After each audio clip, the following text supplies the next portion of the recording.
کہتے میں نے سنا تھا کہ نافرمان کی روح بہت مشکل سے نکلتی ہے اور جو نیک لوگ ہوتے ہیں ان کی روح آسانی سے نکلتی ہے. تو میں تو جب گیا یورپ میں تو میں نے بہت سے گوروں کو بڑے آرام سے مرتے ہوئے دیکھا اور بہت سے نیک لوگوں کو بڑی مشکل سے مرتے ہوئے دیکھا. تو یہ کیا ہے؟ تو کہہ رہے مجھے تو اسلام کے بارے میں اشکالات شروع ہو گئے. میں نے کہا آپ نے جن سے یہ تقریر سنی ہے نا کہ نیک لوگ کی روح آرام سے نکلتی ہے، بروں کی مشکل سے نکلتی ہے، انہوں نے آدھی بات بتائی ہے، پوری نہیں بتائی. میں نے کہا یہ تو صحابہ کے دور میں نے کہا اگر آپ حدیثیں پڑھ لیتے ایک آیت سے کبھی تھوڑی مسئلہ حل ہوتا ہے. آپ کسی کی ایک بات لے رہے ہیں، دوسرے موقع پہ جو اس نے تشریح کی ہے وہ آپ نہیں لے رہے. میں نے کہا معاذ اللہ، اگر کسی کی کوئی موت کی کسی کو بہت تکلیف ہو رہی ہے، یہ اس معاذ اللہ اس کے برے ہونے کی علامت ہے، تو یہ تو پھر کفر ہے.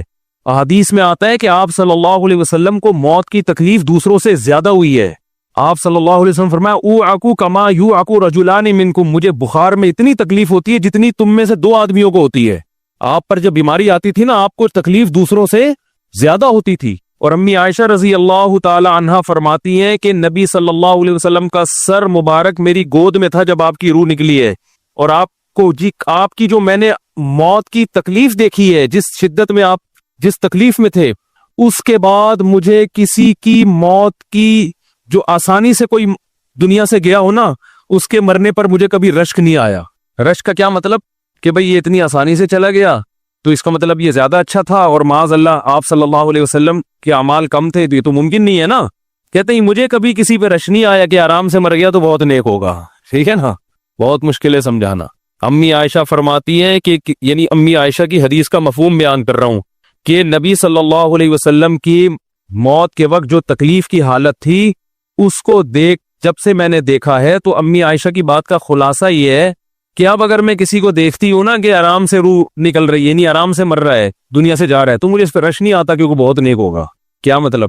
اس کا نیک عمل سے تعلق بولتے کیوں نہیں ہے. لیکن ہمارے ہاں سارا مدار کس پر ہے؟ مرنے کے بعد شکل کیسی ہے اس کی؟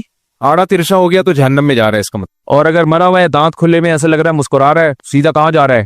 او بھائی، اگر خدا نخواستہ کوئی لکوے کا مریض تھا، کوئی فالج کا مریض تھا، وہ تو مرے گا تو اس کا تو بیچارے کا ہوگا تھوڑا سا چہرہ بھی ٹیڑھا ہو سکتا ہے، کچھ بھی ہو سکتا ہے، نیک لوگوں کا بھی ہو سکتا ہے. تو مدار کس پر ہے؟ اعمال پر. اور نیک لوگوں کو بعض دفعہ موت کے وقت ڈبل تکلیف دی جاتی ہے. ایک تو اس لیے دی جاتی ہے، یا تو اس لیے کہ کوئی گناہ ان کا باقی رہ گیا ہوتا ہے. اللہ کیا کہتے ہیں؟ بھائی قبر میں جانے سے پہلے اس کو ہمارے پاس دھلا کے لے کے آؤ، صاف ستھرا ہو کے. اب ہمارے پاس آ رہا ہے تو اب ہم نہیں چاہتے کہ اس کے گناہوں کی گٹری ہو، اس کو پاک صاف کر کے لے. میں نے بڑے بڑے بزرگ دیکھے جن کو آخری وقت میں بہت مصیبت میں گزری ان کی، یعنی زندگی کے آخری ایام، بیٹیوں کی ٹینشن، کسی بیٹی کو طلاق ہو گئی، وہ گھر آ گئی، کوئی اور مسئلہ ہو گیا، تو بڑی ٹینشن میں آخری وقت. لیکن وہ زبان سے کیا کہتے تھے؟ شکر. کیا شاید اللہ تعالی ہمارے گناہوں کو معاف کرنا چاہتا. اولاد کی حدیث میں آتا ہے کہ انسان کو اس کی گھر والی کی طرف سے، اس کی اولاد کی طرف سے، اس کے جسم کی طرف سے تکلیفیں پہنچتی رہتی ہیں اور اس کے گناہ معاف ہوتے رہتے ہیں حتی لقی اللہ طاہرا مطہرا.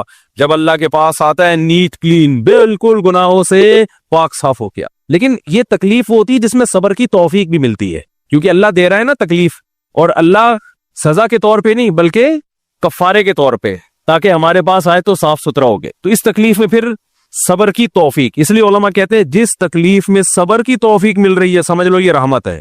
یہ کیا ہے؟ رحمت. یہ اللہ آپ کو بنانا چاہ رہا ہے کچھ. اب لوگ کہتے ہیں یہ والی تکلیف کیوں، وہ والی کیوں نہیں آئی، یہ تو بہت زیادہ ہو گئی. تو بھئی اللہ سے کوئی نہیں لڑ سکتا، وہ جو دے رہا ہے وہ اس پہ صبر کرو. اسی کو کہتے ہیں تقدیر پر رضا، جو اللہ نے مقدر کیا ہے اب اس پہ کیا ہے، کوشش کریں گے اللہ سے عافیت مانگے. اے اللہ ہمیں تکلیفیں نہیں چاہیے، ہم تو ویسے ہی کمزور ہیں، ایسا نہ ہو تکلیف میں اور ہی نافرمانی پہ نہ آ جائے. ہمیں تو خوشیوں بھری زندگی چاہیے، اور اللہ ان خوشیوں میں شکر کی توفیق دے کے گناہ معاف کر دے. ٹھیک ہے نا؟ جیسے لوگ حکیم کے پاس جاتے ہیں، حکیم صاحب کے پاس 2 طریقے ہوتے ہیں علاج کے. ایک طریقہ تو یہ کہ بھائی یہ کڑوی گولی ہے، 2-3 کھاؤ گے فٹ فاٹ ہو جاؤ گے، اس میں یہ بھی پرہیز، یہ بھی پرہیز، یہ بھی پرہیز. اور ایک طریقہ ہوتا ہے دودھ جلیبی کھاؤ، علاج لمبا ہو جائے گا، لیکن وہ دوا میں کیا ہے؟ دودھ جلیبی. تو آپ کہتے ہو بھائی یہ دودھ جلیبی والا مجھے دے دو، ٹھیک ہے لمبا علاج کروا لوں گا، فائدہ دیر سے ہوگا، لیکن میں یہ کریلے کا جوس نہیں پی سکتا. تو ہم نالائق لوگ ہیں. شکر سے بھی انسان کے ترقی ہوتی ہے، تو اللہ سے یہ مانگنا چاہیے اللہ ہمیں نعمتیں دے، تکلیفوں سے بچا، اور شکر کی توفیق دے تاکہ ہمارے درجات بلند ہو. تو شکر کے بھی تو بڑے فضائل ہیں نا. تو مانگنے تو کیونکہ عبدیت اور غلامی کا تقاضا یہ ہے کہ اللہ سے عافیت مانگی جائے، لیکن اللہ تکلیف دے دے تو اس پہ صبر. تو ہمارے نبی صلی اللہ علیہ وسلم کو ہاں یا تو اس لیے تکلیف ہوتی ہے گناہ معاف، یا اس لیے کہ درجات بلند. اللہ چاہتا ہے کہ بھئی یہ دنیا آزمائش کی جگہ ہے، جب آخرت میں آنا تو اتنا تجھے نوازوں. تو ہمارے نبی صلی اللہ علیہ وسلم جنت میں آخرت میں سب سے اعلیٰ مقام کس کا ہوگا؟ سید الانبیاء محمد صلی اللہ علیہ وسلم، حضرت آدم سے بھی زیادہ، نوح علیہ السلام سے بھی زیادہ.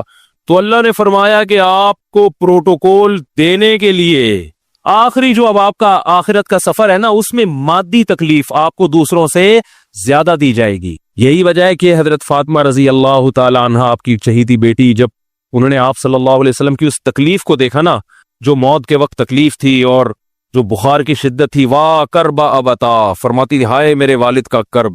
بہت زیادہ غمزدہ ہو گئی ان کو دیکھ کر کس قدر تکلیف میں ہے. تو آپ صلی اللہ علیہ وسلم نے فرمایا لا کرب علی ابیک بعد اليوم. کیسے تسلی کے جملے. اپنی بیٹی سے فرمایا اے فاطمہ تیرے باپ پر آج کے بعد کوئی تکلیف، بولو لا کرب علی ابیک بعد اليوم. اس میں بھی آپ صبر کا پہلو تلاش کر رہے ہیں، شکر کا. بس یہ اللہ کی طرف سے آخری ہے. آج کے بعد اے میری بیٹی تیرے باپ پر کوئی تکلیف نہیں. اپنی بیٹی کو بھی تسلی دے رہے ہیں کہ غم ہلکا کر، بس یہ اللہ کی طرف سے آخری ہے، آج کے بعد کوئی تکلیف نہیں ہوگی. تو ہمارے ہاں وہ بیچارہ تکلیف سے جا رہا ہے، تو یار دیکھا آ گیا نا سامنے، لیکن یہ دیکھا ہم تو کہتے تھے بندہ ہی 2 نمبر ہے، اب آ گیا نا. تو دیکھو کیسے مر رہا ہے.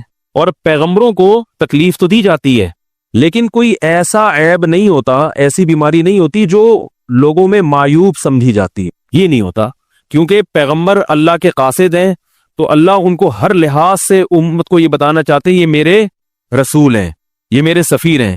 تو کوئی بھی ایسی چیز جس کی وجہ سے لوگوں کو ان سے نفرت ہو، یا طبعی نفرت جو انسان کے اختیار میں نہیں ہوتی، تو اللہ ایسی بیماری اور ایسی تکلیف سے بچاتے ہیں ان کو. سمجھ میں آ رہی ہے بات؟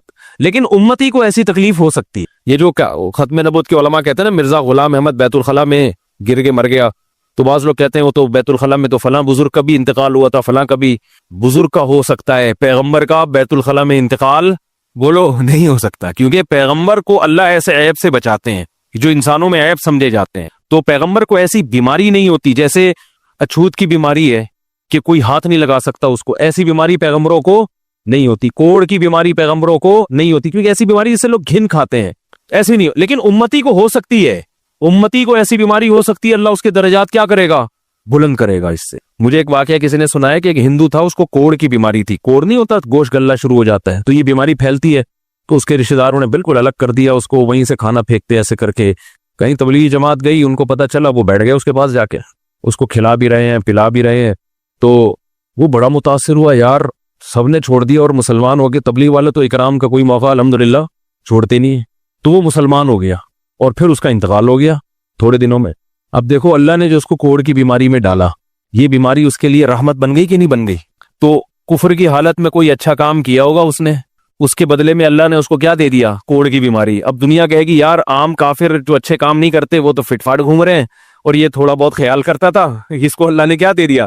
بھائی اس کو دیا اس لیے کہ اللہ کو پتا ہے کہ جی کوڑ میں ہوگا تو تبلیغ والے آئیں گے، اس کی آؤ بھگت کریں گے اور یہ کیا ہو جائے گا؟ اسلام میں داخل ہو جائے. تو اللہ کے کام ہے، یہ اللہ ہی بہتر جانتا ہے. تو بعض دفعہ اللہ تکلیف میں ڈالتے ہیں تاکہ آپ کے گناہ دھل جائیں. تو اس لیے موت کی جو تکلیف ہے نا، اچھا اور عین ممکن ہے کوئی بہت بڑا بدماش ہو، بڑے آرام سے مر جائے، اور مرنے کے بعد ایسی خوبصورت اسکن ہو جائے اس کی، کیونکہ اسکن کی اچھے یا برے ہونے کا تعلق موسم سے ہے، جینے ٹھیک ہے نا. جس کو برین ہیمریج ہوتا ہے تو چہرہ خراب ہوتا ہے، چاہے وہ نمازی ہو. میں نے ایسے پکے نمازیوں کو جن کی نماز کی حالت میں ڈیتھ ہوئی ہے، ان کو دیکھا موت کے بعد ان کا چہرہ کالا ہو گیا. یہ بری بات نہیں تھی، یہ کالا اس لیے ہو گیا کہ برین ہیمریج ہوا، رگ پھٹی ہے تو بلیڈنگ ہونا، اور ہارٹ اٹیک بھی ہوا پھر ان کو. تو ڈاکٹر کہہ رہے تھے ان کو جلدی دفناؤ کیونکہ یہ بہت جلدی ان کا جسم خراب ہو جائے گا. حالانکہ پھر میں نے خواب میں ان کو جنت میں بھی دیکھا. صحیح ہے نا. تو خام خامنہ لوگوں نے یہ چیزیں منائی ہوئی. تبھی میت کو چھپانے کا حکم ہے، کیونکہ اکرام کرنا ہے نا، تو چہرہ مرنے کے بعد بگڑنا شروع ہوتا ہے. یہ ہر ایک کا ہوگا، چاہے نیک ہو چاہے برا. تبھی تو حکم ہے کہ اس کو جلدی دفن کرو، کیونکہ اس کی توہین ہے اب لوگوں کے سامنے رکھنا. اور ہمارے یہاں کیا ہو رہا ہے، اب باقاعدہ مردوں کے ساتھ سیلفیاں چل رہی ہیں، ناک میں روئیاں ٹھوسی ہوئی ہیں اور ویڈیو بن رہی ہے اور زیارت ہو رہی ہے، لائن لگ لگ کے پبلک دیکھ کے جا رہی ہے. کیا جاہلانہ رسم ہے یار، کیا جاہلانہ. میت میں اور دلہن میں فرق ہونا چاہیے.